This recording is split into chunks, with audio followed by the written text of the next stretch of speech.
I'm going to out myself here. I don't use any productivity tools. It's not about trying to never procrastinate. It's about changing your response when it happens and almost go like, oh, hello, you're back.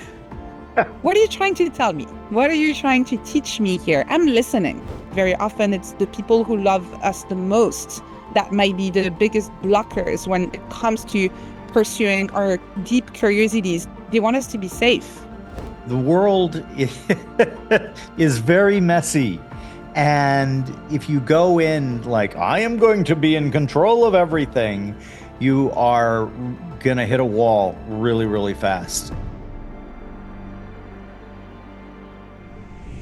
Well, hello, everybody. It's Jim O'Shaughnessy with yet another episode of Infinite Loops. And now my guest knows that I'm going to screw up her name because we practiced it many, many times. Maybe we'll even put my practicing and butchering it into the actual podcast. Anne-Laure Le Cunff. I think I'm getting that close. Correct me? That's impressive. And that's your best attempt so far. Oh, thank God. Anne-Laure is the founder of Ness Labs and the author of Tiny Experiments, How to Live Freely in a Goal-Obsessed World. I have been following you diligently for several years. I am so impressed by you. So this is going to probably be one of your easier interviews. I just have such great admiration for everything you've accomplished. Like, you were at Google for a long time. You have you talk about being over-indexed on credentials. You have a PhD from King's College, and you have masters, and you were at Google, and then you decided, you know what?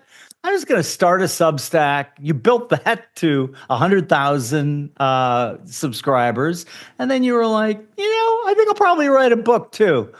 I love your energy, but more importantly, what we were talking about before we began the official recording, I love your courage. Let's talk a little bit about was there a single event? Was it a confluence of events that made you think, I might be doing this wrong. Maybe I should rethink. Maybe I should do new things. Yeah, I actually think about my life in terms of two chapters, and there's definitely a first part, the first chapter, where I was, as you said, over-indexing on a traditional definition of success.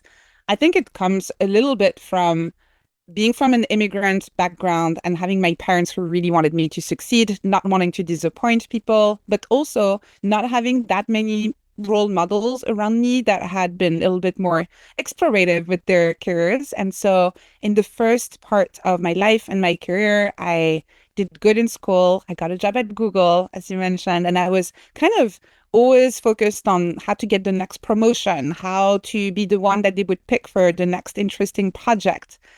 And there wasn't a massive, big event that happened, but a few things that made me realize that maybe my priorities were wrong. One of them was when I was still at the time based in San Francisco and working out of Mountain View at Google. And I woke up one morning and my arm was almost black, and I could not move it anymore. And I went to the Google infirmary and asked them what was wrong. They said, "Oh, it looks pretty bad. Go to the hospital." Went to the Stanford hospital, and the doctor said, "You have a blood clot in your arm that is threatening to travel to your lungs, and we need to schedule surgery as soon as possible." My reaction to this was to open my laptop so I could check my calendar and see when I could schedule this so it would not disrupt any of the product launches I was working on. And that was the first thing that happened, where I caught myself, just almost an out-of-body experience where you see yourself doing something absolutely ridiculous. And I felt like, wow, I can't believe that that's what's on my mind right now at the hospital, checking this. So that was one small event that happened. I did the surgery. Hopefully for anyone watching this on video, both my arms are still here. They look so great. It worked out. And a few months after that, and I went back to work and I kind of buried that experience. It was just something that happened and that felt kind of crazy, and I just ignored it, went back to work. And at the end of that year, I went back home in France for Christmas with my family, and someone asked, "How's life?" And for the first time in a very long time, I actually listened to the question and tried to answer honestly. And I realized that although from an external standpoint, life was great. I had a great job at an amazing company working on amazing projects with amazing colleagues. On the inside, I actually felt a little bit empty and I felt bored out. Not necessarily burned out, but bored out. I felt like I already knew where I was going. I knew how to play this game. I knew what I was supposed to do, and I knew what success looked like in that current career, in that current industry. And that's when I felt like I needed to change something. I need to do something else. I'm fascinated. I'm glad, by the way, that that your arm got fixed. But I'm fascinated by because that fits into the death and rebirth. I'm really fascinated. Like if you really do a deep dive and go down the rabbit hole of most religions, most sort of apotheosis and change of people, you always get to the death and rebirth segment. I'm a big fan of I don't even know what to call him, the anti-spiritualist, because he hits hard. His name's Jed McKenna. He's very mysterious. Nobody knows who he is. Like, and that's what I use as my signal that he might be the real deal because he's not selling any courses on Instagram. He doesn't have a million followers on Twitter. He's like I always say he's a fictional character whose purpose in life is to remind us that we're all fictional characters that we often are being the self-author of. And so after you had that experience, it's like Churchill saying, "There's nothing quite like the feeling of being shot at and missed." And then the when you, what was the feeling when you were like, was there some kind of aha moment when they asked how you doing? Because that, I mean, like most, I always say when people ask you how you're doing, they really don't want to know. Yes. They're expecting a scripted response. So I experimented for a while with actually telling people how I was doing, and like, the looks on their faces was like, "Ooh, too much information." But then I did that lead to the big change? Yeah, I don't think I subjected that poor person to actually telling them how You're much I was kinder than I feeling. am.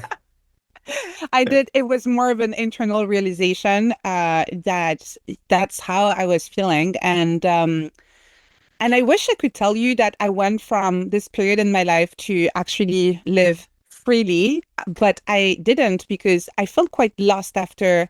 So I decided to quit my job at Google based on those two back-to-back experiences that happened in the span of a few months. And so I went back to the US. I told my manager that I was quitting. And that's when that first time around, I found myself in what you can only describe as a liminal space. I was in this in between. I had quit my job at Google. Had no idea what I wanted to do next. I felt pretty lost. For the first time, I did not have a clear plan and a clear vision for what I wanted to do. And so what I did is just cling to another script. And I stopped following one script just to follow another one. And for anyone, well, I think most people listening to this will be who's familiar with the scripts of Silicon Valley. You work at a big tech company, you save a bit of money, you build your network, and then you quit and you start a startup. So I did that thinking at the time that I was finally making my own decisions, that it was what I really wanted to do, but not realizing that it was just yet another script of success that I was following because that's what success looked like around me in my environment. And it's only when that startup failed a couple of years after that that I found myself again in a liminal space of not knowing what I was supposed to do next, and where I finally allowed myself to really explore what it was I was actually curious about. If money was not part of the equation, if traditional success was not part of the equation, if nobody was watching, what was something that I was actually curious and excited about? And for me, it had always been the brain. I had always been curious about the way we think and we feel and how that all works and how that shapes our realities and our relationships. And so I went back to university to study neuroscience, which quite a few people around me said that it was crazy at the time because I was in my late 20s. Neuroscience studies are quite long. It's not something you do in 1 year. And they all told me, you're not going to become a neuroscientist at that age. And you had such a great job at Google. Maybe just go back to something in tech where you'll be able to contribute and have fun with your current skills. But the thing that was really different at that time for me is that I actually did not have the goal of becoming a neuroscientist. That was not why I was going back to school. I went back to school because that was the thing I felt most curious about. In that moment, I wanted to do something that I would be excited to wake up in the morning and explore with no further goal or ambition around it, just pure curiosity. And that's why I went back to university. Yeah, and that has been one of my soapboxes, in Hyde Park. The guys who are crazy on their soapbox. I have many of those, and one of them is that this idea of there is a single or two or maybe three paths. They're prescriptions. They label, and when you label something, you negate it, right? Because you stop thinking about it. And we chunk, and it just drives me crazy. In fact, I wrote like a long Twitter thread on how I get triggered by these 10 things millionaires do every morning. And like, I'm just like, this is bullshit. And why it's bullshit is because there are no 10 common things that millionaires and billionaires do every morning. Everybody is looking for a script, as you call them, right? And like, I was thinking as I was reviewing the stuff to talk with you, Ken Stanley's Why Greatness Can't Be Planned. Greatness can't be planned. And if you think that, you are going to, I'm going to follow the script where I'm a Googler and then I get promoted, you just put yourself on a hedonic treadmill that gets really difficult to escape. That's why I bring in the courage part. Like I love people who like are near the top of their fitness landscape and then they're like, fuck it, I'm going to go do this. But that takes a lot of people, like most people will look at you like you're crazy. And that's another part of like the thread. I'll re-put it up on Twitter and say that you sparked me to get worked up about this again, because like people who love you and really, really really have your best interests at heart, they can be huge roadblocks because they too are, imprinted with the culture. I kind of think of the industrial era. I think we are still working on this old script that doesn't work anymore, and it hasn't worked for quite some time. And now we're seeing all these inflection points like, a global colossus of humans being able to talk to one another. You and I being able to have this conversation no matter where we are in physical space. And the world, in fact, we're calling it the Great Reshuffle, right? Like everything is getting reshuffled. And yet we still have kind of this default to those old, and I really kind of think soul and curiosity destroying imprints from the industrial era. And, one of the things you say is that goal setting is broken. I was born in 1960. I'm the tail end of the baby boom. And so I got imprinted with all that stuff too. And, I've kept journals for 45 years, and I was just showing one to a colleague the other day, all goals, but like written in no particular order. I was 29 when I wrote it. And the funny thing was most of them I accomplished, but I never went back. I stopped thinking of them as goals. And I just started thinking like, what would be a good process as opposed to like looking at everything as an outcome, looking at everything in a single, it would be like you doing a tiny experiment and then saying, okay, the result of this tiny experiment was this, therefore I will never do this again, or I will always do this again. It's the bane of deterministic thinking. It's a bone I have to pick with the Greeks because Aristotle, that guy, yes, no, 0, 100, black, white, the world doesn't work that way. The world is, we are deterministic thinkers with linear goals living in a probabilistic universe with exponential possibilities. How did you get the courage, really, to when I'm sure family members, I'm sure friends were like, really? Yeah.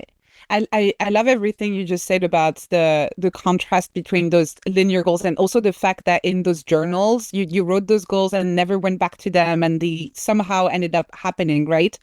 And and I think to me it was really about detaching from the outcome and starting more from a hypothesis. And this is really the big difference, right? From a linear goal and an experiment is that when you have a linear goal, you have this very clear destination in mind, right? And you say, I'm going to get there, I'm going to work really hard, and success is getting there. When you design an experiment, and that's how a scientist works, right? They say, I'm actually not quite sure what's going to happen. Here's my hypothesis. It could be correct or incorrect. And I'm going to do the thing. I'm going to collect data, and then I'm going to see whether I was correct or not. And so for me, it helped a little bit in communicating to people around me that I was just going to give it a try and that the other options, the linear options, were still going to be there. Even though I knew deep down that I had no intention of going back to that, it it just helped in communicating it to other people, saying it's just an experiment. And that was a few years ago. I did not necessarily use that language at the time. So, it's like retrospectively realizing that that's what I was doing. But just communicating that, don't worry, I'm giving this a try. If it's not working out, I haven't gone completely crazy. And if it's not working, I will go back to something safer and more predictable, or at least, if I was being honest, that gives the illusion of predictability. And so everybody can chill and relax and know that it's fine. And it's also interesting how you mentioned that very often it's the people who love us the most that might be the biggest blockers when it comes to pursuing our deep curiosities, the ones where there's an unclear end and where we might very much fail. That's possible, right? The people who love us, they want us to be safe. And so they will very often push us towards those scripts that give us this illusion of safety because they want to make sure that we're going to be okay. And so it comes from a very good place, but it can be very limiting in terms of the options that we actually explore. Yeah, and I think it's the so my main background is in asset management, and one of the things that we see happening in asset management time and time again is that the client has the wrong time frame, right? We call it hyperbolic discounting, and they focus on the individual outcomes of specific bets, right? My friend Annie Duke wrote a book called Thinking in Bets. It's a better way, in my opinion, to think about things, right? You don't think, you don't like say, oh, I made investment A and it failed, therefore I will never make an investment A again, right? Because that's what Annie calls resulting. And that when you telescope down into a single event and a single outcome, hyperbolic discounting literally makes your mind, your brain, which you're fascinated with, focus in and narrow its focus to such a degree that you are really totally missing the forest for the trees.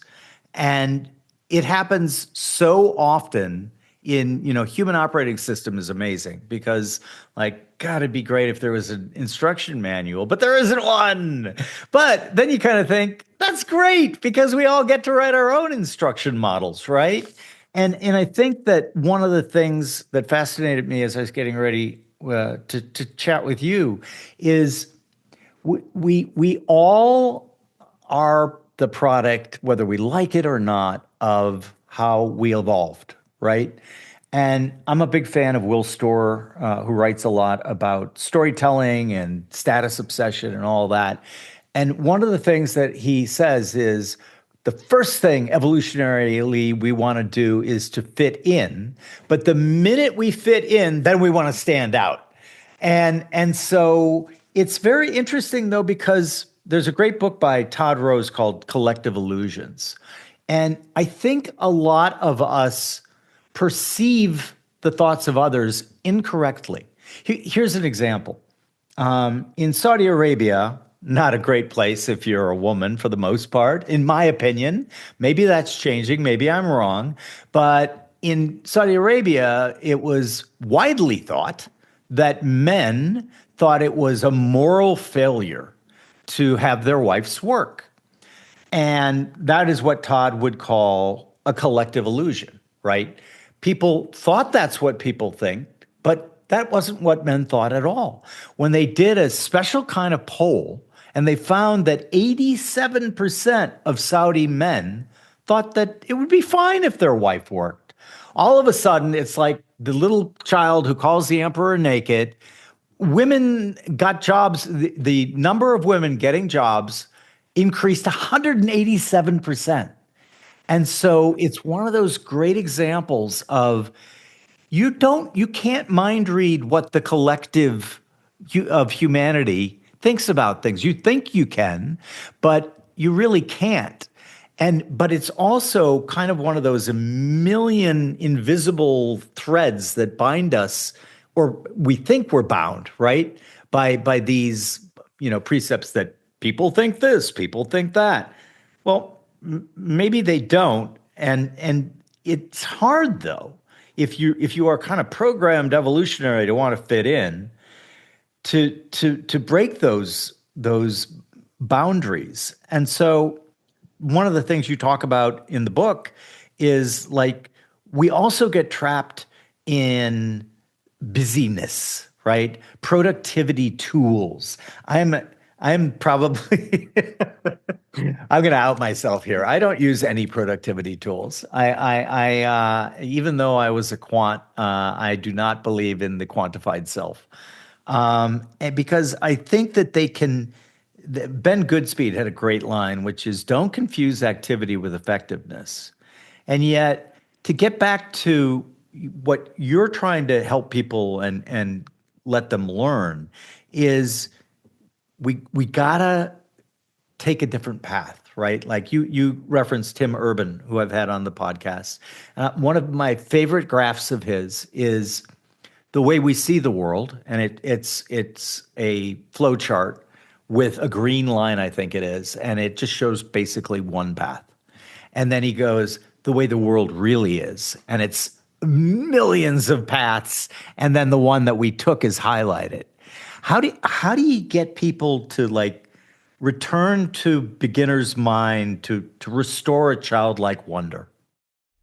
Yeah, so I actually oh, and by the way, I just want to do like a little like side note, but it was super interesting that you used that example from Saudi Arabia because I'm half French, half Algerian, and it is also fascinating just noticing when I visit Algeria with my family how what is considered okay or not okay for a woman to do does impact my behavior. And sometimes I also catch myself lowering my voice when I'm talking to a man or those kind of things that you're kind of supposed to do because they're more acceptable. And I come back to France or the UK or the US and I go back to being more of my normal self. So it's very interesting how all of those different scripts that we have can be very insidious. Even if you're someone who's fairly self-aware, this will have an impact. The way people behave around you, the way people expect you to behave in certain situations is going to have an impact. And in the book, I talk about the concept of cognitive scripts, which I find absolutely fascinating. So there was a study that was conducted in 1979 where, very simple, they asked people, in this given situation, how would you behave? What would you do in this situation? And what they realized is that most people, given a certain situation, will behave in exactly the same way. So they did that with going to the doctor, going to the restaurant, and a bunch of different things that we do in everyday life. And everybody went through the exact same step. It's as if everybody had written the exact same script that you were going to give to an actor and say, this is how you're supposed to behave. And then they kept on conducting research and they found out that those cognitive scripts actually are not just in simple situations like going to the doctor or the restaurant, but we use them for making a lot of decisions in our life, choosing our career, choosing our partner, choosing how to dress, choosing what to eat, all of those decisions in our daily lives, and some of them pretty consequential, driven by cognitive scripts. So what I recommend doing for anyone who's wondering what path am I on, is that the default path, or is that what I really want, is becoming aware of those scripts. And for that, I talk about self-anthropology. And it's really the idea that just like an anthropologist goes to a new culture and studies it, and they go there with fresh eyes, they know nothing about that culture. So they bring their little notebook and their field notes and they just capture observations and they ask questions like, why do people behave in this way? Why do people care about this? And why do they talk like that? And they just take those notes, right? Without any judgment at this stage, it's really just about observing how people behave, how they think, how they communicate. You can do the exact same thing by acting like an anthropologist, but with your own life as the topic of study. And so you can spend, I recommend around 24 hours, doesn't need to be very long, but really take a notebook or on your phone and observe your own life, pretend that you know nothing about it, and have this very, almost like this childlike curiosity of asking questions like, why do we do things? Why do we care about this? And why do I spend so much time on this? And why does my life look like that? And I've done this exercise with a bunch of people, and every time they all find different things. But the one thing that keeps them coming back is I hadn't realized how many of my decisions were automatic and how many things in my life I do just because that's the way I've been doing it, or that's just the way we do things. Very often, that's enough for a lot of people just to realize a little bit, like for me, that realization when someone asked me, how are you doing? How's life? Right? Is just having this moment of self-observation where you can realize that although you think that you've been acting with a lot of agency, actually, a lot of your decisions are automatic and a lot of your behaviors and even ways of thinking are scripted. Yeah, and that's another part of the thing that I think is just in our base code, which is this fear of uncertainty. And so we Mm. will do virtually anything to gain what is really an illusion of control. It isn't control, it's an illusion, but we so believe and invest ourselves in that illusion that we make the mistake to think that it's real. Whereas that isn't the way the world works at all. At all. The world is very messy. And if you go in like, I am going to be in control of everything, you are gonna hit a wall really, really fast. And when you do, I kind of think sometimes that's an opportunity to kind of wake up. I started like doing like serious, that's why I kept journals, right? Was because I realized, I probably am not optimized here. I think maybe that I could upgrade some of my mental models. And so the general semantics, I'm sure you're familiar with Korbitsky, where, the map is not the territory, the menu is not the meal, and yet like words are magic spells, I think. And if you can really indoctrinate yourself, right, to a point where you so narrow your perception field that literally you don't know that what you don't know, and it becomes self-reinforcing. And so it's not just the external. We were talking earlier about how people who really love us, like I had that in my own life. I was absolutely certain that writing the book What Works on Wall Street would kind of make my career. Everyone in my family disagreed. And, doing it took like years of sitting in a room alone, thinking about this stuff and then doing the actual research. And like my dad would come and say, like, dude, you are really fucking up. Why are you doing this? Why don't you do something, that meets your talents and abilities? And I know that that came from a good place in my dad. He wasn't trying to browbeat me. And yet, I'd mentioned earlier, which might end up as part of the podcast because we're kind of wild and crazy here. But Shakespeare, Sonnet 29, which is, when in disgrace with fortune and men's eyes, I'll alone beweep my outcast state and trouble deaf heaven with my bootless cries, and look upon myself and curse my fate, desiring this man's art and this man's scope, with what I most enjoy contented lest. Like, he nailed it. He nailed it back then. But he also nailed the fact that we are highly mimetic creatures. And let's not be deterministic about this and say being highly mimetic is always bad or always good. It's not. Like, you can learn a tremendous amount through mimicry. And we have mirror neurons, as you know. And it's a great way to learn. And our motto here at OSV is crawl, walk, run. And it's the people who don't want to do the crawl and walk part that sometimes take issue with us. And yet, like, watch a baby. I highly recommend this to anyone watching or listening. I am blessed with 6 grandchildren, and I just love watching the babies because literally they are learning at a rate that is incredible, almost impossible for we adults to duplicate, right? Crawling, making mistakes, falling over, pulling one. I mean, even if you ever have watched a baby, everyone knows this, right? Why do we think that once we're all grown up, that doesn't still make sense? And if it does, how can reading your wonderful book help people have their aha moment? Yeah, it actually, in a strange way, I think it connects back to what you were saying earlier about our industrial age and the incentives of our society. In our society, the way it's designed right now, we are valued, paid, compensated based on our level of productivity, our contribution, how much we can contribute to a business, to society in general. And so because of that, there is an incentive to be perceived as the expert in the room. There's an incentive to look like you know everything. There's an incentive to look like you are certain about where you're going. And there's also a really big incentive for leaders in particular to look like they know. It's okay if it looks messy. It's okay if things are not necessarily looking like they're going to plan, but don't worry. I know, and I will lead you to a safe place and we will succeed.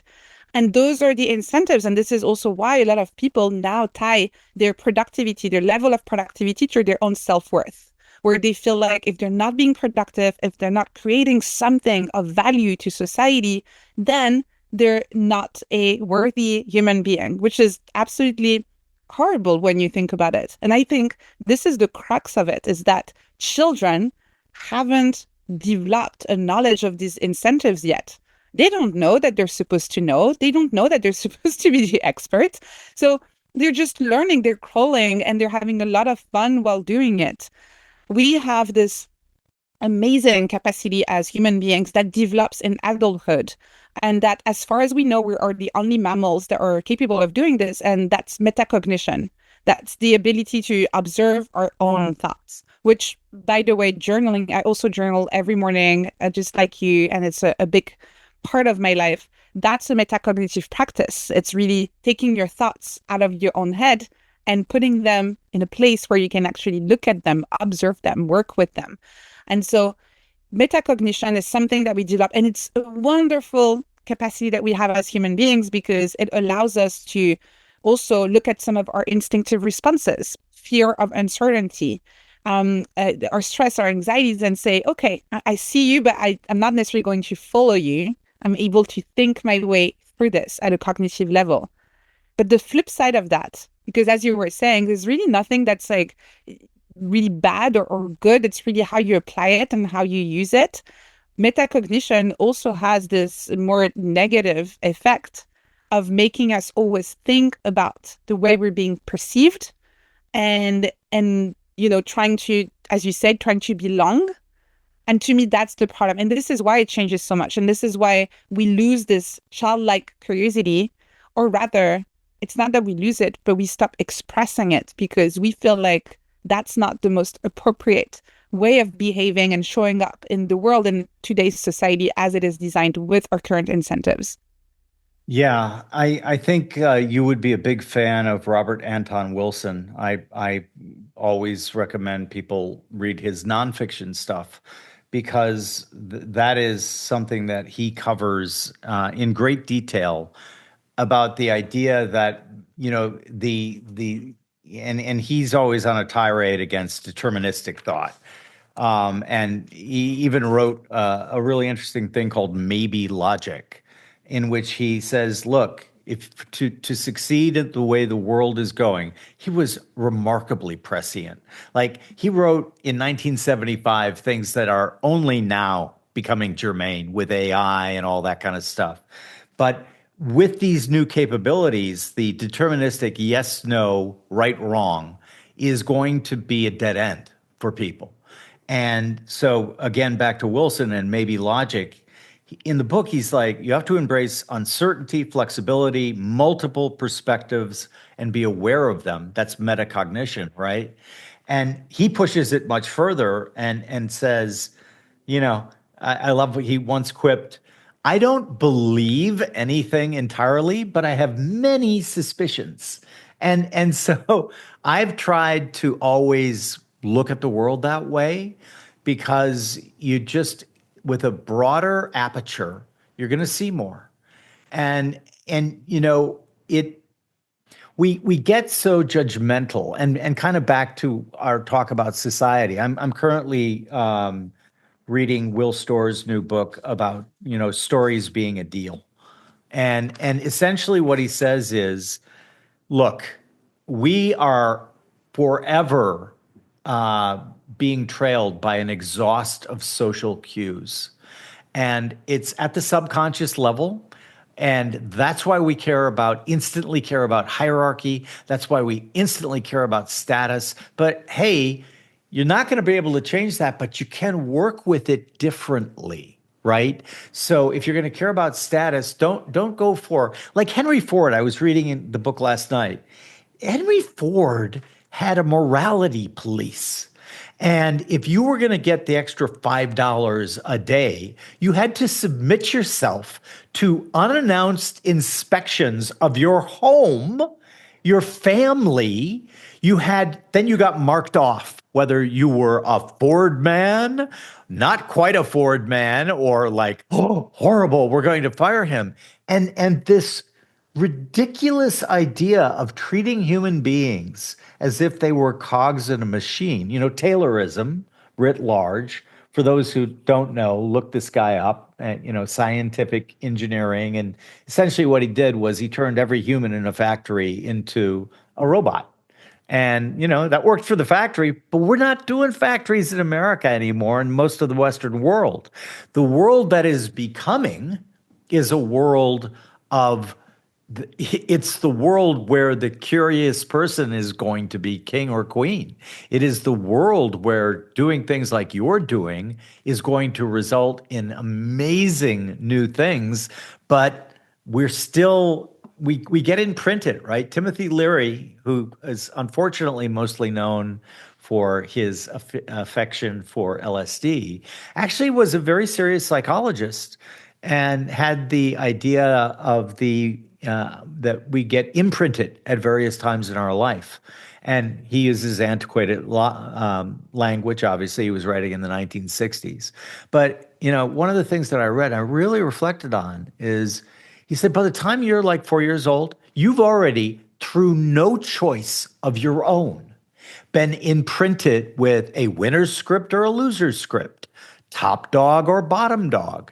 And, he advanced the argument that if you want to solve that and re-imprint yourself, you got to go with psychedelics. Obviously, there are other ways to do it.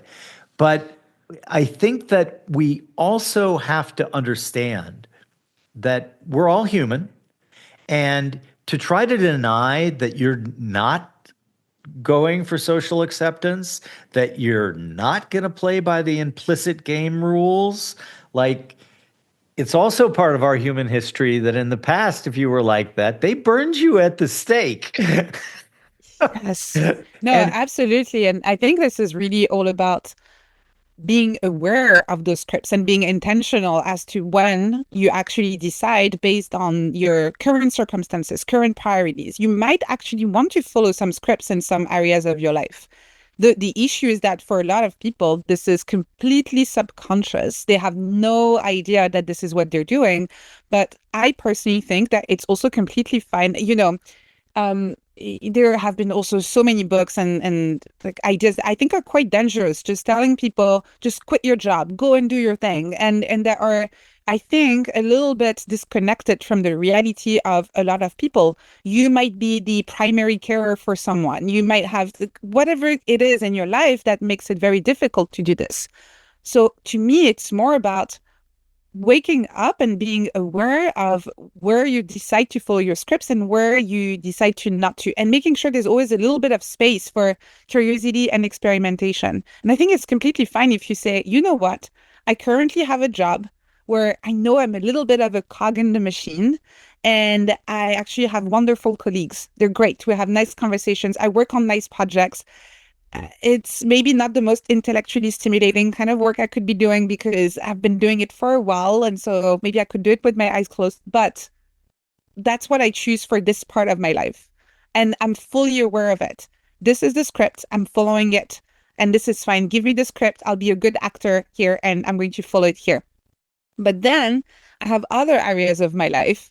Maybe it's my health. Maybe it's my relationships. Maybe it's some sort of creative work that's calling me where I will be a lot more experimental. And I might experiment with different ways of taking care of my health, different ways of eating. Maybe it's my diet. Maybe it's with my partner where we say, actually, let's experiment a little bit more and like, let's talk more. Let's figure out what our relationship could look like if it's not just following the scripts that it's supposed to follow.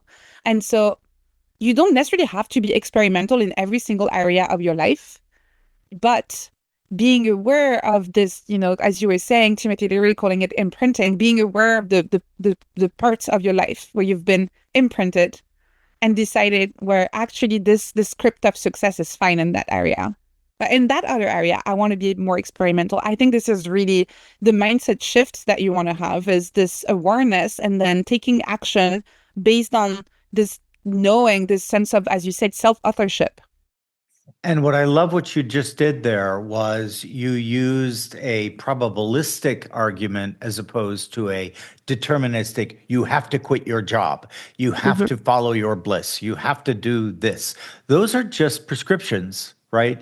And oftentimes, as you well noted, like they're not one size fits all. We are going and we are firmly on our way into a world where the idea of mass-produced anything is going away, right? Like in the 1950s, there were 3 TV networks in America and 2 major newspapers, right? Like talk about a reality tunnel that was really difficult to escape. And yet, in the world that we're going into, in my opinion, is one that is bespoke. We go from mass production to mass customization. And the ability to, as you note, you can keep your job. You can experiment with these tiny experiments to keep field notes and not do it all at once. I love the idea that you're not just saying, nope, you got to do it this way or it's just not going to work. That's bullshit. There are a lot of different ways that you can do things. So when you read your book, listen, for my listeners and for our viewers, I first off highly recommend this book. It's really, really good. But when you read it, think as she just noted, it's not a one size fits all. Maybe try the idea of being your own anthropologist. Keep field notes. We all walk around with these. I'm holding up a smartphone. And I got into the habit of I didn't do it the way you outline it in your book, but just anytime I would like feel a little off or feel great, I would say, "Hey, I'm doing this, and wow, I feel like such energy, etc." And then guess what happens? If you just keep doing that, all of a sudden you notice, wow, I always feel great when I'm doing this. I always feel horrible when I'm doing that. Maybe I'll do a little less of that and a little more of this. It doesn't have to be a quantum leap. It can be a a pivot, as it were, right? Like adaptability, the ability to be agile. We also at O'Shaughnessy Ventures, we do early stage seed investing. And one of the things that we really like to see in a founder is agility, right? The ability to pivot, the ability to say, we thought that that was going to be the thing. But guess what? We learned through getting feedback from putting the product out there in the market or the service or whatever that that's not the thing. But we learned some of the things it might be, so we're going to pivot. And it just seems like so obvious to me that that's the person you want to bet on. And yet, again, our underlying enculturation gets us, the leader, right? And like some companies are indistinguishable from cults, right? Like, oh, the leader, he's going to lead us to the promised land. Like, I'm always the guy in the back kind of going, well, we'll see. I don't know. But I say that about myself too, right? Like Yeah. we are unreliable narrators who confabulate our own hero's journey, right? We're authors of ourselves. And guess what? We're going to add some, maybe white lies in there to ourselves. That's the Yeah. thing that's hard to see, I think. And so, like the field notes, I love that idea because when you can, and I also love your idea of getting it out of your own head when I passionately believe that writing is thinking. And it is thinking because you get it out into what I call the real world, or which I perceive as the real world. And it also gives you a really quick clue that I don't have the faintest clue what I'm actually talking about here. Or, wow, I really do have a pretty good idea about how to proceed. But, Wittgenstein said, don't look for meaning, look for use. Why, what you're advocating, what I'm advocating, it seems so sensible to both of us. And yet there's like the Red Queen effect, which you talk about in the book. I'm a huge fan of Lewis Carroll. And Mm. the Red Queen basically saying, "Oh no, here you got to run at top speed if you just want to stay in place." And so it's almost like we get infected with these mind viruses, and like I'm always searching for ways to inoculate myself because I'm a human being, and like I'm no different than anyone else, and I'm probably very easy for me to get that mind virus.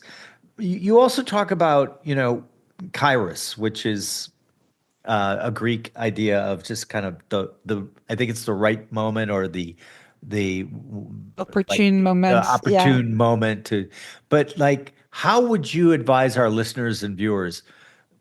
How do they get there? How do they notice it? And then once they get in the habit of noticing it, what do they do from there? Yeah, it really requires changing your mental model of success and going from that linear model we've been talking about, which I visualize as a ladder. Mm. And the reason why I visualize it as a ladder is because it implies that you have a certain order in which you need to be to do things. And it's a little bit like a classic like platform video game where you need to collect all of the points, all of the artifacts and everything you're supposed to get on one level to be allowed to go on to the next one, right? And the problem with this linear model, the ladder that we're supposed to climb, is that first it assumes that you know where you're going, which in many cases, as we've been talking about, is not the case. It also assumes that you know what you want, which there's tons of research showing that we're actually absolutely terrible at predicting what we will want in 1 year from now, 2 years from now, 5 years from now. And it also assumes that you as a person, you are this monolithic, static person, and then that the world is not changing as well. So it just assumes that whatever variables you're working with right now are going to be the same in the future. So there are lots of problems with this linear approach where you say, that's the ladder I'm going to climb. Here's the goal. Let's do it and let's climb it. And it also creates social comparison because you can almost see it as like a bunch of ladders against the same wall, right? And you can look right and left and you can see other people climbing their ladder. And you can't really help yourself from asking, am I climbing fast enough? Why is this guy I was in school with is up there already and I'm still here? Am I being too slow? Am I doing this right? So it's really about letting go of this linear approach and replacing it with a more cyclical approach, which is you see that in so many philosophies, in particular Eastern philosophies, but a more cyclical vision of what growth looks like. And this is really replacing the ladder with the loop, where you don't try to climb and go to a specific destination. You just try to go through one cycle of growth where you don't know where you're going. You're just trying to learn, to grow, to try something. It starts with that word that you used earlier, maybe. Maybe if I do this, this will happen, but I'm not quite sure. Let's go through the cycle and let's see what happens. And that means that it becomes really impossible to compare yourself to other people because you're going through your own cycle. And it also means that you can grow without this illusion of knowing where you're going. And you talked also about chronos. You mentioned kairos, but so the ancient Greeks had two words for time, chronos and kairos. Chronos is the definition of time that we tend to use in our society, and it's linked to that linear approach. So it's the linear things have to happen in a certain order, quantitative definition of time. This is what we use. Switching to a kairos definition of time is a more qualitative definition of time. And I think the best way to describe it is how, well, I guess like right now, this conversation we're having, you and I right now, I don't know what time it is. And it just, and I'm sure when I will finally look at the time, I'll be like, whoa, I can't believe it's been, because when you find yourself lost in a good conversation, you lose track of time. The quality of this moment is so rich that you forget how long it's taking. You don't know, you lose your sense of chronos time, really. You're in kairos. And so I would just like, and not in a prescriptive way, more, I hope, in an inspiring way that might inspire people to try and seek that in their lives, but try to inject a little bit more kairos time in your life. Try to seek those moments and to notice them a little bit like what you were saying, where you take a little voice note on your phone and you say, this gave me a lot of energy. This was really, really nice and beautiful. I want more of this in my life.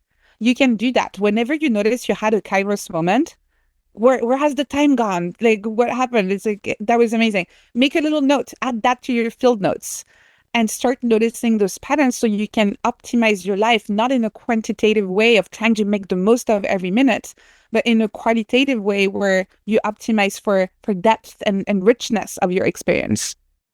Yeah, and that seems to be the secret hiding in plain sight because everyone has had that experience where they are having a great conversation like we are right now. And like when you said time, I literally glanced up at the time because I had no idea what time it was. And I joked with you earlier that my nannies, I have multiple nannies because I'm often a naughty boy, and my nannies will start trying to do the hook that takes you off stage. And what I do is when I'm really enjoying what I'm doing, I turn the cell phone upside down. Because what they do is they text me. It's like, Jim, like for people who are not watching but listening, I'm pointing at my watch. And but we've all experienced it. All of us. I don't think I've ever met somebody who hasn't had that being out of time. And it's almost always a flow state. And it's almost always when you are doing something that is just so enjoyable just for its own sake, right? It can be a conversation like this where you learn things or think about things or spark things, or it could be like sitting in a room. Another thing I do, I'm kind of crazy. I will like every morning. My first thing that I do is I literally sit or stand for 15 or 20 minutes with nothing. No books, no phone, no music, nothing. And the first time I tried it, I failed very, very badly. But in, kind of building it out as one of your growth loops, it was kind of like, huh, I think what I'm going to note here is that it's probably pretty bad that I can't sit. And of course, it's the Pascal quote. The huge problem with humanity is that man can't sit alone in a room for 15 minutes. And it was that quote that made me think, you goddamn it, I can. And then failed very badly, and I think of Beckett's ever tried, ever failed, try again, fail better. And that's kind of the way I think. And you were talking about the latter aspect of the linear nature of things. I always try to mess with people, and I'll say to them when I'm talking to them, failure is a ladder. And they're like, Yeah. what? I went, if you insist that you want to climb a ladder, climb that ladder because that's where you get new knowledge. That's where you get new information. It's not through great successes. It's often through failures. We were talking earlier about how a lot of like the greatest scientific discoveries of all time was not followed by eureka, but that's strange. And so making room for that and building them into what you call growth loops, I'm very, very simpatico with that. You also talk about procrastination. Again, guilty, guilty, guilty, guilty of that. But I don't think of it as like a waste of time at all. Mhm. And so, how do you advise your readers to stop punishing themselves and stop like wearing the hair shirt? Oh, I'm procrastinating. I'm a bad person. Yeah, and I mean the response we have to procrastination is also linked to a lot of things that we talked about, right? Productivity and self-worth. And so usually when we find ourselves procrastinating, which is actually really funny because that's something I noticed with procrastination is that we're very happy to have those more like high-level conceptual conversations about it, but at work, very few people would walk to their boss and say, the reason why I haven't made any progress on this is because I've been procrastinating, right? You'll say, oh, something came up or whatever, right? But you're not going to say that. And so there is also a bit of a taboo around it. We don't really talk about it at the real experiential level where just conceptually we say, oh yeah, I procrastinate. Oh yeah, of course I procrastinate sometimes. So I think first it would be really helpful if as a society, which I know it's going to probably take a lot of time and a few more podcast conversations to actually have people start shifting their view on this, but as a society, if we actually stopped really labeling procrastination as bad, I think that would already be a very good first step. And the issue here is that as well as with fear or anxiety or any of those emotions we decided to label as bad, what we try to do when we experience them is to just squash them, get rid of them, beat them, right? When what procrastination is just a signal from your brain that something is not quite working right now. That's really what it is. Your brain is trying to tell you this is not working. And if you choose to listen, you can actually learn what it is that is not working. And it's very helpful. So what I recommend people do is next time you find yourself procrastinating, and it is really not about never procrastinating because I don't think that's possible. I still procrastinate a lot. You just said you also procrastinate. Everybody procrastinates. So it's not about trying to never procrastinate. Even the most productive people, the most successful people procrastinate. It's about changing your response when it happens and almost go like, oh, hello, you're back. What are you trying to tell me? What are you trying to teach me here? I'm listening. Let's have this little conversation.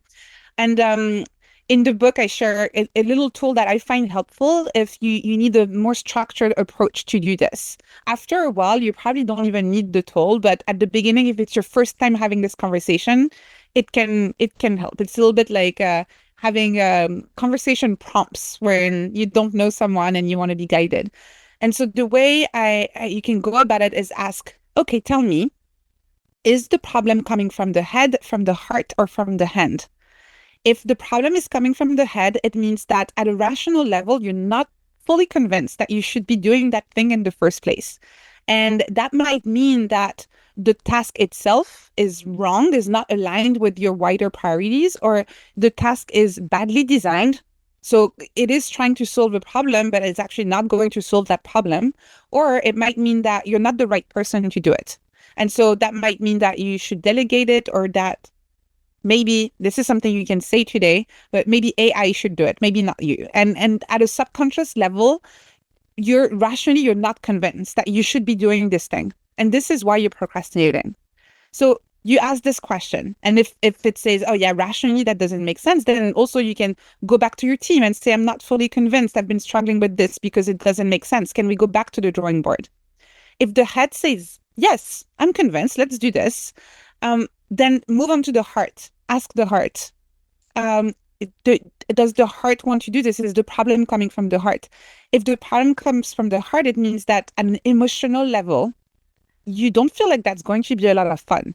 And there are tasks like these where rationally you're like, yeah, I should do this, but it doesn't look like it's going to be fun.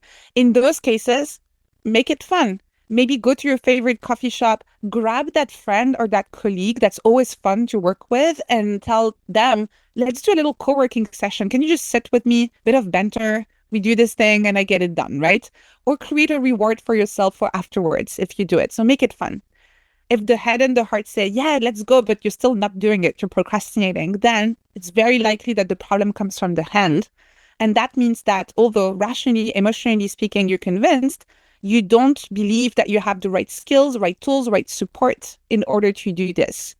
And so again, once you start surfacing this, listening to your procrastination, the solution becomes obvious.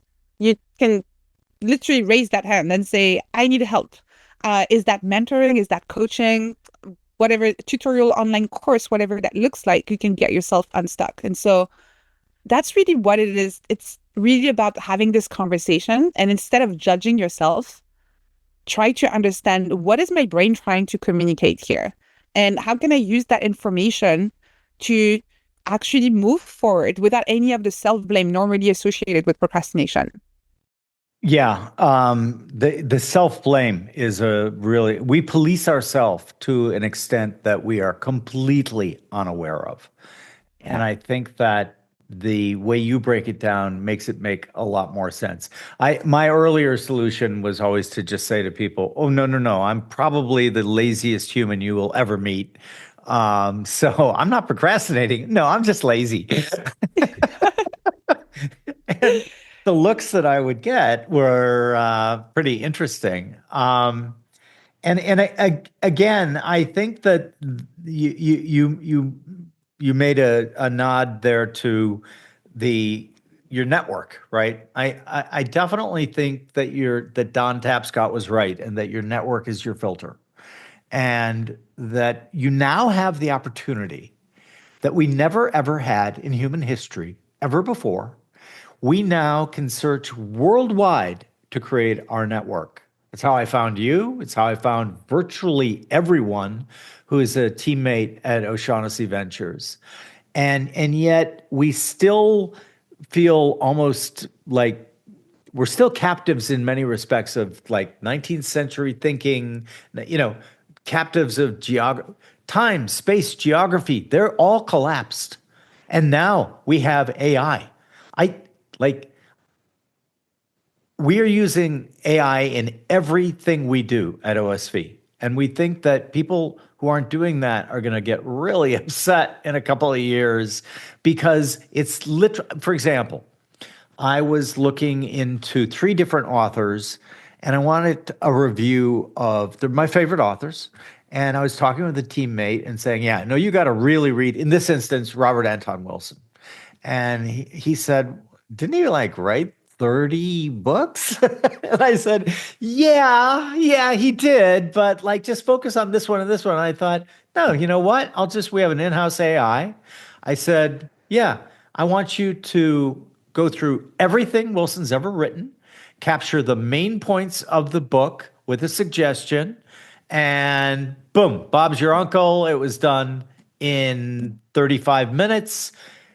10 years ago, I would have needed a dozen of smart people like you with PhDs and everything, and it would take months and months and months and months and months. And the power that you are holding in your hand right now. You know, they used to say this just about the internet. Now that we have AI on literally, we're carrying it around with us. We're carrying entire universities of really smart people around with us. And one of the things that I suggest to people is use that for your rabbit hole. Like your what ifs are really great to have conversations with AI about. It can actually, it's a great way to have a conversation with yourself in many respects. And like I'm getting to the point where I'm just going to train it on like everything I do. I'm going to put everything I've ever written in there and just like we call it Sim Gym. And I used to joke that I'm doing Sim Gym so that I can have the AI explain me to me because God, I don't have a clue. This is actually something I'm excited to try. Also, I journal on paper notebooks, and after I'm done launching my book, I actually want to send them to an OCR company that can scan them, and so I can upload them to an AI and do that kind of. This is kind of self-anthropology on steroids, really. You can probably uncover things that, because it bypasses the conscious level, it finds patterns and connections in between behaviors and thoughts that you've been having, sometimes across many years, especially if you're someone who's been journaling for a long time. And even if you don't journal, as you were saying, by having these conversations, you can ask meta questions about who you are, what you care about, the big questions, what you can contribute. And I find it absolutely amazing. And I agree with you. There is going to be a massive divide in the next few years between people who have decided to embrace that new technological revolution and people who are not using AI out of resistance sometimes, but sometimes, unfortunately, out of ignorance. So I know personally that I installed ChatGPT on my parents' phones and I showed it to them because I felt like it was my duty as a daughter to make sure that they were not left behind. And even though the way they use it is quite simple at this stage, I feel like it's so important that they can use it. So yeah, and I use it as a researcher as well, where I have conversations with other researchers that I have never talked to. Some of them are no longer alive, and I can upload their research papers and ask questions. And again, that's what I love is that I can ask questions about what's there, saying like, what are the methods and why did they design it this way? What is the data saying? But also what's not there.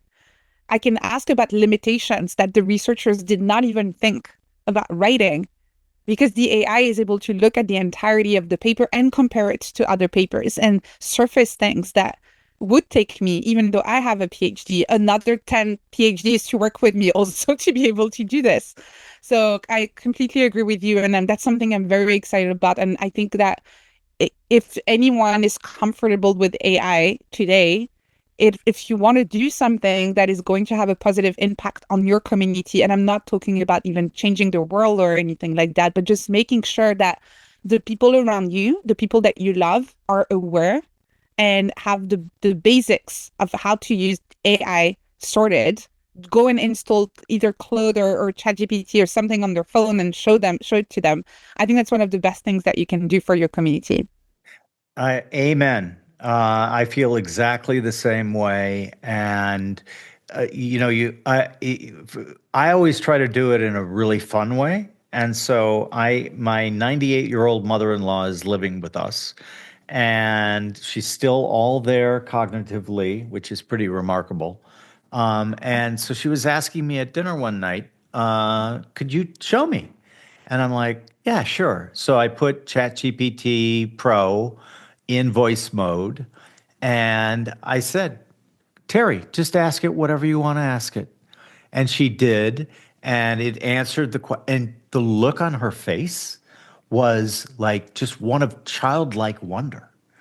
And it just made me feel so good because here she's 98. She's having a wonderful conversation with the AI.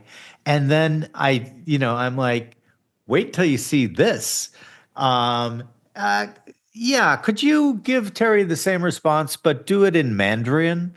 And then it translates into Mandarin, and her eyes just literally were saucers. And I said, Terry, what would you like translated and into what language? And I can't remember exactly what she said, but it was, I think it might have been German because it was a language she was familiar with. And she hadn't spoken German in ages, right? But she said, well, I want this translated into German. And then literally perfect translation. And she was just literally in awe. And so I love the idea that, and listeners, viewers, if you take nothing else away from our wonderful conversation today, do this.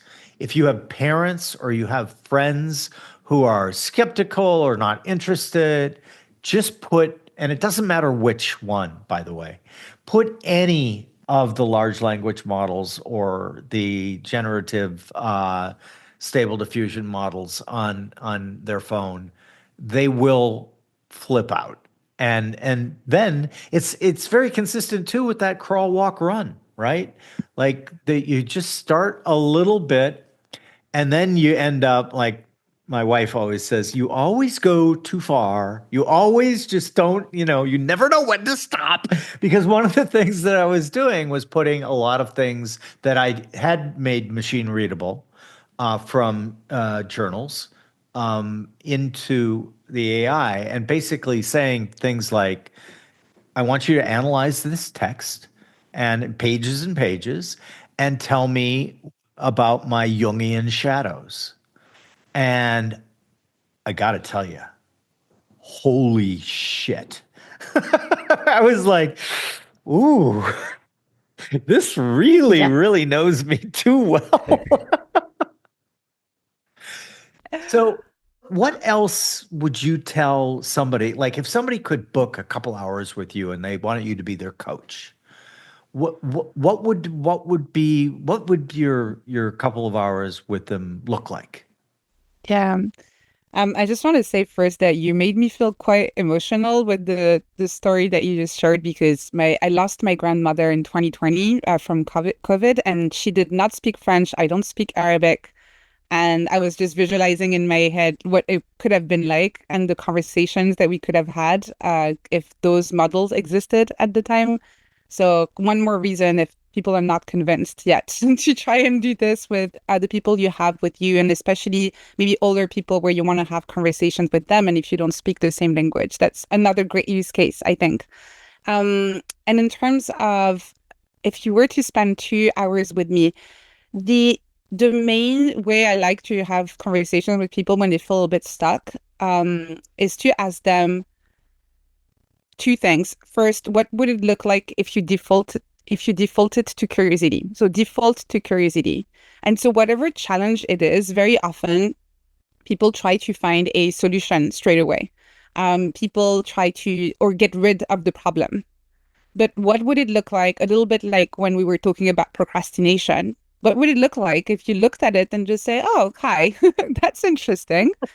What can we learn from this? And very often, very good things and new ideas come out from just changing your stance a little bit, not from, it's a little bit like Feynman, like, falling in love with problems and having your favorite problems. And so kind of look at the problem and almost say like, I love you. Thank you. What can we learn? Let's do this together. So default to curiosity would be probably one of the main takeaways they would take from this conversation. And then the other question I love asking people is, what would it look like if it was an experiment? And this is also an amazing way to start looking at challenges, doubts, or questions, even phases in your life and work where you feel a little bit lost. And again, there's this temptation to try and find a solution straight away. Um, when you think about those liminal spaces, those in-betweens where you don't quite understand the rules, you're not quite sure what you want yourself. And it can be very anxiety inducing for a lot of us because, as we were saying earlier, our brain is designed to limit uncertainty. Mm. And that's for our own survival. In an environment where you don't know what is that noise in the bushes, and there might be a lion that wants to eat you, having the most information possible and a sense of certainty actually means survival. But in today's world, you probably want to do a little bit more than just surviving. And if you want to do a little bit more than surviving, you do need to be able to quiet that uncertainty, just saying, I know you're here, and that's okay. And I'm not going to try to get rid of you, squash you. And I am going to stay in that liminal space for a little bit longer. Just by being able to sit with the uncertainty a little bit longer, you are going to be able to find more interesting solutions. And then people say, I've had people say that actually say, okay, cool, sit with the uncertainty. What does that look like? Do I just relax my shoulders and just wait? And I tell them that no, it's not necessarily that, although it helps if you can relax your shoulders also, but it can actually be a pretty active process. And this is why experiments are so helpful. It's because you don't need to have a solution. You don't need to know where you're going. You don't need to have any level of expertise, really. All you need to know that you need to do is start from this place of curiosity and say, what would it look like as an experiment? And so you have a hypothesis. You might have a little like hunch that maybe this could work. And you try it. You just try it. And you see what happens. And while you try it, you pay attention to the signals. You see how you feel. You see how the variables are changing and how the world is changing around you. And you keep on adapting based on this. When you do that, when you go from what's the goal to what's the experiment, you'll be able to get to places where, and that's really what you want, right? You want to be able to look back in a few years and feel like, I had no idea this is where I could get to. I could not even imagine that this was possible. And this is really what you want to optimize for. Yeah. And I love the idea of treating everything as an experiment. That's something that I've done. I didn't use those words, but it was like, it's just so helpful because you start out by basically saying, this probably will fail. But like, hopefully I'll learn something. Maybe I won't though. Maybe I'll learn nothing, but it's an experiment. So like, I'm not investing myself into this or my self-image or who I am. It's just like an experiment, and lots of experiments fail. And yet again, we come almost full circle, don't we? Because one of the other things that we're going to do at OSV is we're going to build we have an in-house AI, and we're going to build an agent that basically just generates null hypotheses, because human nature is always the opposite. Nobody goes looking for funding for with the opening line, we're probably going to find that this has a null hypothesis and is there's no positive value. And they're going to go, and you want me to give you $10 million to do this? I don't think so. However, learning via negativia is massive alpha. Learning at OSAM, we had what we called our idea graveyard. And boy, there were a lot of headstones in our idea graveyard. But the learning that we got through finding things that didn't work was so incredible. And so this idea that, okay, now that we have AI, let's just have the agent, again, never gets tired, doesn't get bored, doesn't get angry, isn't cranky or hangry. It just keeps churning out those null hypotheses. And then we're going to auto-publish them to a public database where researchers, thinkers, et cetera, can go and browse, hopefully by category, but we'll probably have a surprise me with a single null hypothesis. And yet the full circle part of this is it's going to, a lot of our thinking, all of us, and I include myself in this, is antiquated. And we're optimized for a world that no longer exists and hasn't existed for a long time. And we tend to, I'm a huge fan of David Deutsch, and he says one of the big problems with people, and again, I'm including all people here, we're not singling anyone out, is that we think we know everything. And therefore we think, nope, we know that. We'll never have to worry about that again. And the way he did it was great. He was like, so what were physicists arguing about in quantum physics in 1900? They weren't, because nobody was thinking about quantum physics yet. We have this flaw in our mind that we know everything, and that prevents us from generating the new knowledge, right? And his book is aptly named The Beginning of Infinity. I think we know like half of, like 0.0000001% of like nothing. And that we are literally at the beginning here. We are so brand new. And when you think about it, if you have any context at all, it was like 100 years ago that the first human spoke to more than 10 million people at the same time. And it was the guy announcing on radio Lindbergh's return journey from France. That's like in the blink of an eye. We're babies. We're at the beginning of discovery, not the end. And so the reason I love what you've done with your book and your work, everything you're doing, you can take real small step, tiny experiments, right? And believe me, if people do this and really keep at it, you'll see, wow, I'm literally at the beginning of infinity. And like there's so much to learn, there's so much to unlearn. That's the other thing, right? We get the negative side wrong, right? It's like, you need to learn. Well, really, almost equally as important is unlearning, Yes. That right? used to be my that used to be my header on Twitter. Oh, I love it.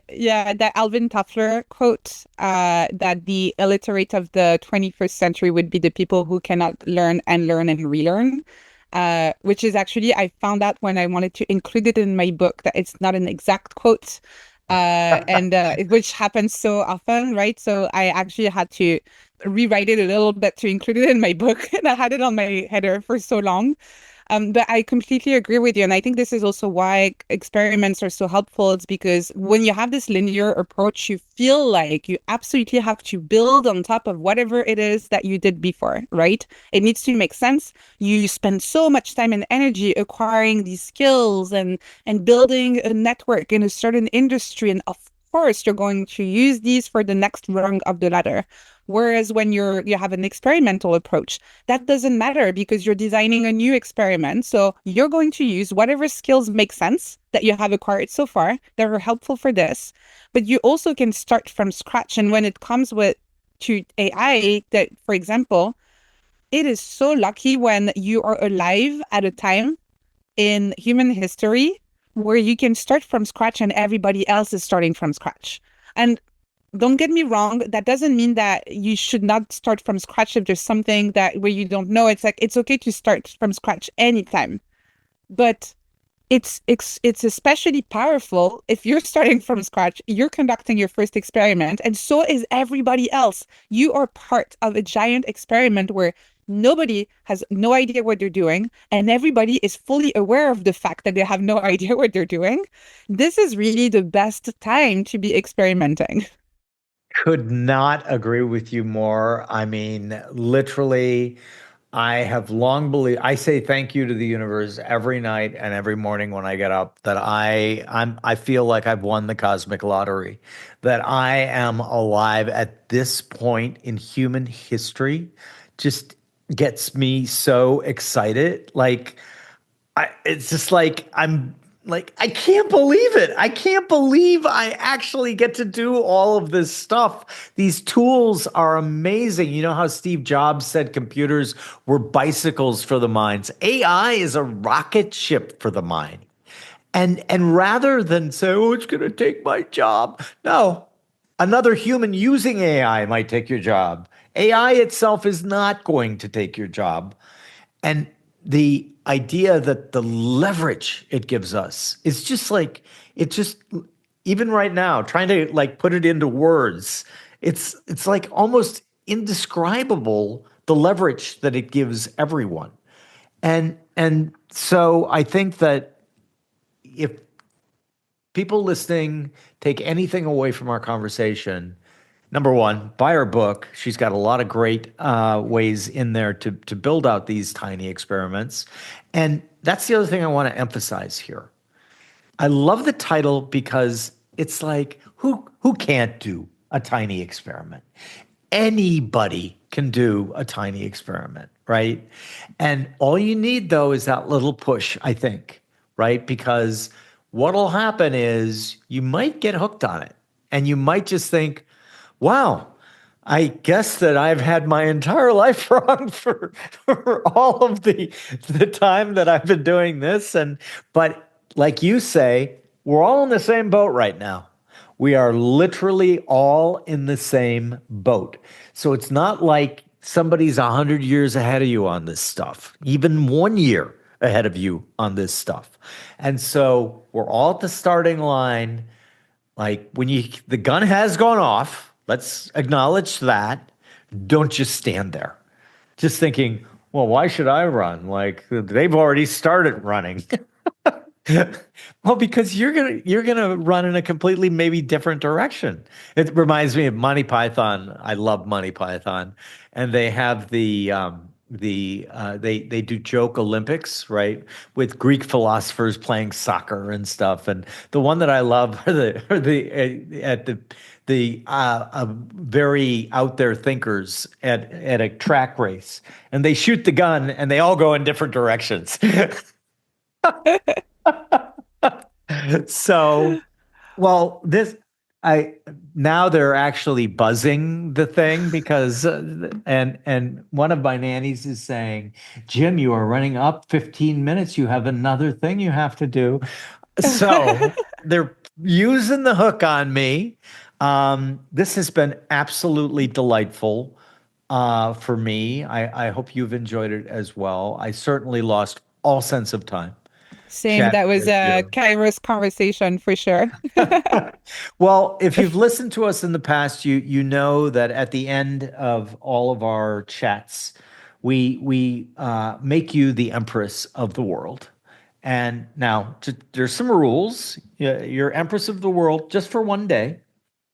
You can't kill anyone. You can't put anyone in a re-education camp. You can't force anyone to do something. But what you can do is we're going to hand you a magic microphone and you can say two things into it that will incept the entire population of the earth. Whenever their morning is, the next morning, they're going to wake up. Every human on earth is going to wake up and say, you know, I just had two of the greatest ideas. And unlike all the other times, I'm going to actually act on these two. What are you going to incept in the world's population? I would say first, you can just do things. And second, in 100 years, nobody will remember you. Wow, that's that. Well, maybe though. Like they're gonna remember me because I'm gonna make Sim Jim. I joked to my youngest daughter, who used to be a stand-up comedian. Like she's like, you know, Dad, I am your last thin tether to reality. You're gonna float away, and I know that I'm gonna be the one taking care of you when you're old and spitting. And I said, "Oh no, no, no, honey! I'm gonna do a simulation of myself to bother you until the end of your days." That's so true, though. You just made me realize that Mhm. because I've always used that phrase with myself whenever I was a little bit anxious about something, going on stage, doing a big thing. And so for me, it's a very positive statement saying, like, whatever happens, even if I screw up spectacularly with this thing, in 100 years, nobody will remember me. But now you just made me think about the fact that actually, with AI now, this might not be true anymore. So maybe I'll have to go and brainstorm a second one And instead of this one. leave it to me to throw you into an existential angst moment. It's like, oh, they will remember me. Oh no. I solved that by just doing pratfall after pratfall after pratfall. And so it's just kind of like, yeah, of course, if they remember me, they'll remember me for all of the idiotic, stupid things I did. That's fine. But I actually, all joking aside, love that attitude because you're right. One of the things it took me a long time to learn is that, when I was younger, I really was concerned what other people thought of me. And then as I got older and I had more and more experiences, I realized they weren't thinking about me at all. They were thinking about Yes. themselves, just like I was. So that's one of the universals of humanity, and that's actually don't worry about it because the AI might still be there, but nobody else will really remember you. So I think it's great advice. Thank you. I feel better. This has been absolutely delightful for me. Tell your book is available everywhere, and people can find Yeah, you on Twitter absolutely. and your Just look up Substack. Tiny Experiments anywhere books are sold. You can find it on Amazon or you can support your local bookshop by going there and getting a copy. And I'm on Twitter and everywhere on social media at Neuran, Neuranne. Thank you so much.